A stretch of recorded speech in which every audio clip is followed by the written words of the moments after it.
We're a team of teenagers with attitudes.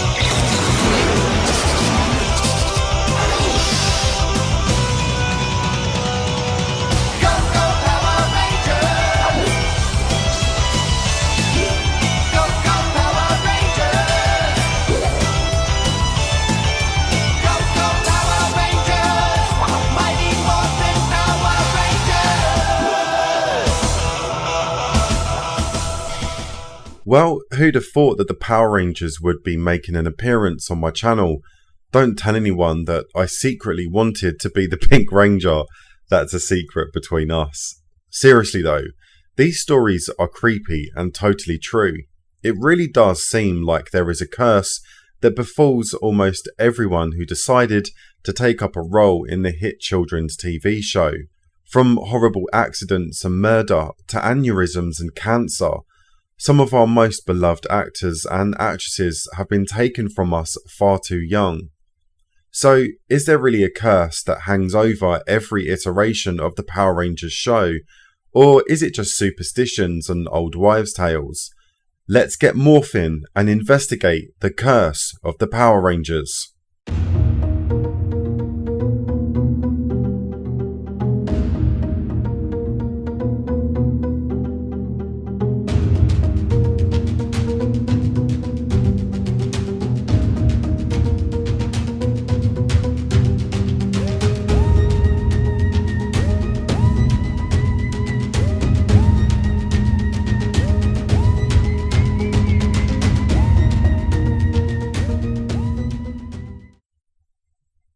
I'm gonna start off with Thuy Trang. We all know and love her for being the awesome Yellow Ranger Trini in the original series. She commanded the mighty saber-toothed Tiger Zord, always standing her ground against the evil of Rita Repulsa.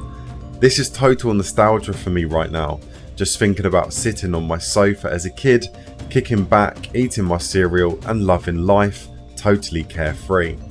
Growing up in the 90s gave me access to some of the best kids shows ever. Anyways, let's get back to Thuy. In 2001, she was riding in a friend's car. It slammed into a cliffside, rolled over several times and then flipped over a guardrail. Thuy was just 27 at the time of the accident and sadly it took her life. Her friend was paralysed and rendered a quadriplegic. She'll forever be in our hearts and minds as a mighty morphin Power Ranger. Robert L. Manahan played none other than the omnipotent being Zordon, the giant floaty face guy who literally made the Power Rangers. He passed away from an aneurysm in the heart at the age of just 43 in 2000. A lot of people mistake his death as a heart attack. He isn't supposed to die. He's supposed to live forever in that weird vacuum spacey thing. How did he get in there in the first place? It doesn't matter. Let's all raise our morphers in respect of the man who made our Saturday mornings as a kid that much better. Richard Janelle, who played the owner of Angel Grove Youth Centre, left the show in 1997 to take care of personal health problems, to quit smoking and lose weight. Good for him for making those changes. However, he ended up dying from a heart attack in 2008. God bless you, Richard. Rest in peace. Makiko Soga played the Rangers' most iconic villain of them all, Rita Repulsa. She had been battling pancreatic cancer for 2 years, which took her life at the age of 68. What makes this ending that much harder to swallow is the fact that she died alone. Her friend found her body a few days later. Rest in peace, Makiko. Thanks for entertaining all of us for so many years with your camp and over-the-top acting. Rita Repulsa will live on forever. Eric Frank played David Trueheart on Power Rangers Zeo. The character was the brother of Tommy Oliver, who is considered by many fans, including myself, to be the greatest Ranger of all time. Those two were also real-life brothers. Eric died at the age of 29, and what makes his death so bizarre is that all research just turns up as that he died of an unspecified illness. Surely the autopsy report would have recorded which illness he died from, not just documenting his death as unspecified. Now, this is where things start to get weird. The curse doesn't just apply to those who had major roles in the show. Skylar Delian made a brief appearance in the original series as a kid learning to play soccer. In 2009, he was sentenced to death for killing 3 people, 2 of which he murdered on a yacht that belonged to an Arizona couple. He pretended to be interested in purchasing said yacht, and when they took him for a test drive, he beat them, tied them to the anchor and threw them overboard. Their bodies were never found. Alyssa Ann Smigo played the one-off part of Shauna, a friend who came to visit in 1994. She had off and on parts in other shows throughout the 1990s and eventually had her own internet-based cooking show. In 2013, at 38 years old, she was found in her apartment having committed suicide.